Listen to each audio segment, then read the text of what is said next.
तुम्हाला रात्रभर झोप येत नाही आणि सकाळी थकल्यासारखं वाटतं, कामाच्या ठिकाणी डुलक्या येतात, तर मी आज तुम्हाला झोपेचे हे 5 नियम सांगणार आहे, ज्याने तुमची झोपेची गुणवत्ता सुधारेल आणि तुम्हाला नियमित झोप लागेल आणि फ्रेश फील होईल.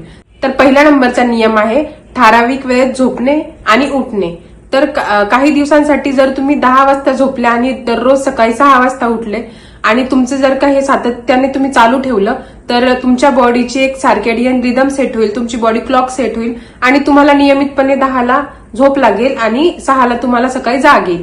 7 तासाची झोप ही आपल्या बॉडीला खूप आवश्यक असते. दुसरा नंबरचा नियम आहे झोपेच्या 2 तासाआधी मोबाईल आणि स्क्रीनचा वापर टाळणे.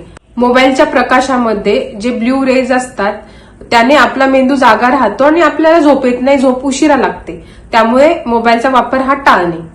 तिसरा नंबरचा नियम आहे संध्याकाळी चहा आणि कॉफी टाळणे. चहा आणि कॉफी पिल्यामुळे आपली झोप मोडते, त्यामुळे शक्यतो संध्याकाळनंतर चहा आणि कॉफी हे टाळलं पाहिजे. तर चौथ्या नंबरचा नियम आहे रात्री थोडंसं हलकं जेवण करणे. हलकं जेवण यासाठी कारण मसालेदार किंवा स्पायसी जेवण आपण केल्याने आपल्याला अपचन होऊ शकतं आणि आपली झोप मोडू शकते, त्यासाठी हलकं जेवण करावं. 5व्या नंबरचा नियम आहे झोपण्याच्या आधी आपण स्वतःला काही शांत सवयी लावल्या पाहिजे, जसं की हलकं वाचन करणे, डीप ब्रीदिंग करणे किंवा 10 मिनिटं शांत डोळे बंद करून थोडा वेळ ध्यान करणे. तर या सवयी जर आपण लावल्या तर आपली झोपेची गुणवत्ता नक्की सुधारेल. तर ही रील शेअर करा त्यांना ज्यांना नीट झोप येत नाही.